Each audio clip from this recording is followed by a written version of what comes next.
aya ni amakuru yihutirwa arimo kuvugwa mw'aya masaha. Urasabwa gutega amatwi ndetse no kwicara kumva akantu ku Rwanda abanyarwandakazi ab'imbere mu gihugu ndetse n'abo hanze. Uyu munsi tubafitiye amakuru agezweho mu Rwanda ndetse no hanze, aho mugiye kuyagezwaho n'umunyamakuru wanyu Jackson.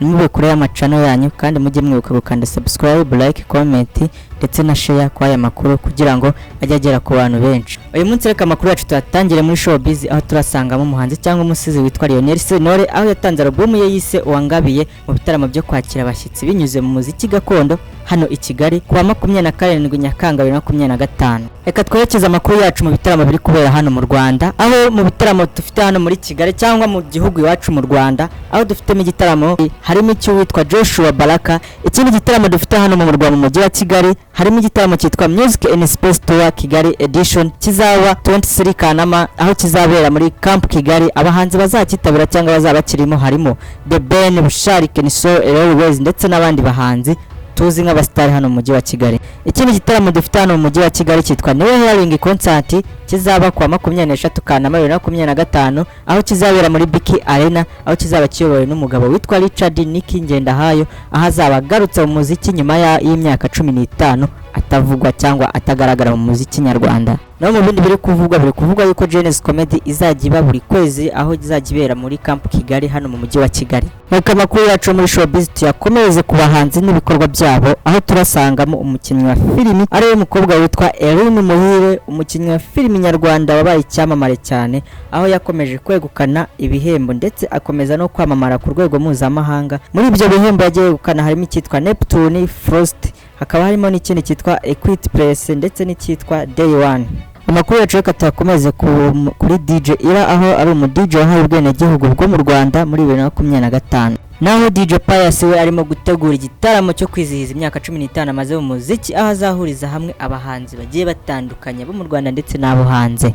Mu Rwanda mu minsi 7 ishize abantu 5 barapfuye kubera ibibazo byatewe n'imvura nyinshi yaguye kuva tariki ya 11 kugeza tariki ya 18 Kanama 2025. Dukomeje amakuru yacu yo mu mikino, turasangamo inkuru kuvugwa yuko muri basket Kepler wa BBC yageze ku mukino wa nyuma w'icyiciro cy'abagore isezera APR wa BBC. APR FC yatsinze Power Dynamos yo muri Zambia mu cyiciro cya CAF Champions League. Kuwa 17 Kanama CAF Day yabereye i Kigali, harimo imyitozo ya karate. Minisitiri Nduhungire yasangiye umuganura n'abanyarwanda batuye muri Australia kuri 17 Kanama. Reka amakuru yacu tutakomeze muri politika, turasangamo inkuru kuvuga yuko ari amasezerano mashya yasinywe hagati ya Repubulika na Demokarasi ya Kongo ndetse na Repubulika y'u Rwanda, aho bizagarura umwuka mwiza mu burasirazuba bwa Kongo ndetse no mu karere k'ibiyaga bigari.